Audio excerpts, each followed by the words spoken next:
With a career spanning 7 decades, singer-songwriter Bill Nash is getting candid about the struggles and triumphs of his career.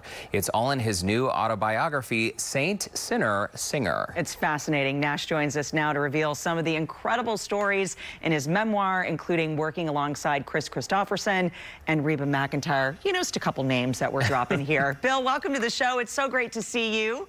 Hey, come on, y'all. Thanks. It's an honor to be on television with you two beautiful-looking young people. I appreciate it. And, hey, I just have to say, over your left shoulder, we've got Miss Reba there on the wall, so she's right there with us. You know, Kim and I wrote that song for her.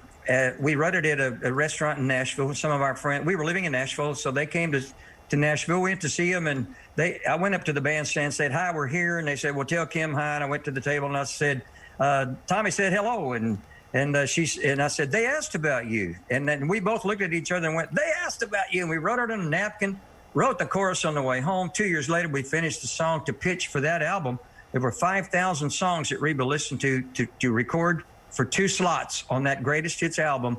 And ours was just picked at random. Only God could have done that for us. Our faith kicked in. Man, it's just, she gave each one of us one of those beautiful plaques, and at that time it had only sold 3 million. And so it's over 11 million now, and it's a great credit. And she was a great person. We've been to her home. If you never met Reba McEntire in person, let me tell you, she's the genuine stuff that those kind of American cowgirls are made of. Bill, we have not met Reba in person, but if you could arrange that, we would greatly appreciate that. You know what? Before she got highfalutin and moved to California and was doing her television show, we used to stay more in touch with her. And as you see in the back of our book, there's a thing called For Champions Kids Camp, a camp that Kim and I started 20 years ago for survivor children that have been through trauma because of my son, Billy. He had leukemia at Texas Children's. They told us 50-50 chance to live. And that's where our faith kicked in. We held hands, and this is just me. This is just me. I'm not pushing my stuff on anybody, but I asked Jesus to heal his body. And 10 days later, they confirmed it. His blood went perfect. So that's how come us to start that camp, because we had experienced the trauma that some of these little children do when they have a loss in their family, a family member, or they've been through an accident themselves, or many of them are foster children. Last year we could have a camp. We had 200 kids and 50 volunteers and 50 kids that are in foster homes with no parents. Yeah. Our heart just goes out to them, and we're so thankful. We're so thankful. That is fantastic. Well, looking through your career history, Bill, it's so incredible. You, along with your songwriting partner and wife, Kim Nash, to have a career in any industry that spans 7 decades is such a rare thing, let alone in a creative industry like music. I feel like your story is one of perseverance. From childhood in a border town church to family bands to record deals in LA, New York, Nashville. So I know that you have so many stories in this book. Tell our viewers a little bit about what they can expect once they crack it open. Well, you know, when Mercury signed me, I went to Nashville to record, and that's when my producer called for the janitor on the phone in the meeting, and the janitor turned out to be Kristofferson. It was the janitor at Columbia Studios across the street in Nashville. And he came in and played for the good times for me, and I loved it. And we became friends over it, and everywhere he's singing, when I show up, he brings me up on stage to play it. But that's just one of you never know who the person is you're talking to and who they're going to be. And it's just an amazing thing how people's careers can just take off and take them to the outer sphere, whatever you want to call it.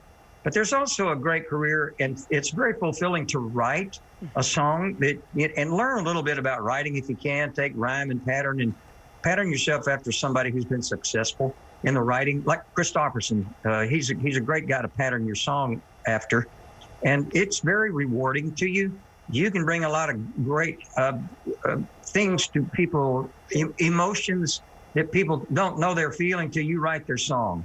And I mean, Kris, if you go to that YouTube video, I saw y'all showing that. We did that at the Phil Everly show in Hollywood at that Capitol Record Studio. You know, the real famous round building? Right. Yeah, that's it.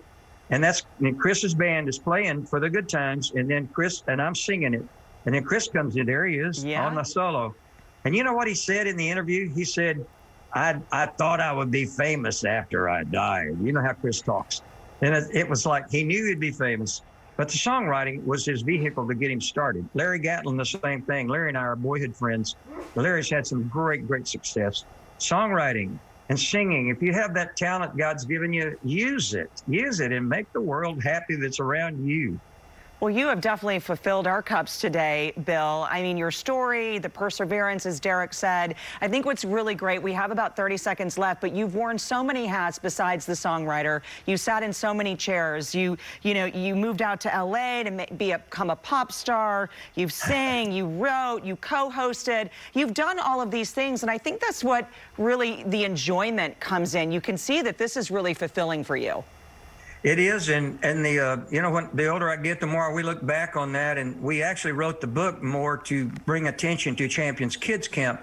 But what we found in the interviews is all people want to know about Reba and Dolly Parton. What a sweetheart she is, and Diamond Rio, love them, and Minnie Pearl, and Roy Acuff, the father of country music, in 1960 when my family and I were on the Louisiana Hayride and opened the show for him. It's just been a great experience, y'all, and I'm glad to share it.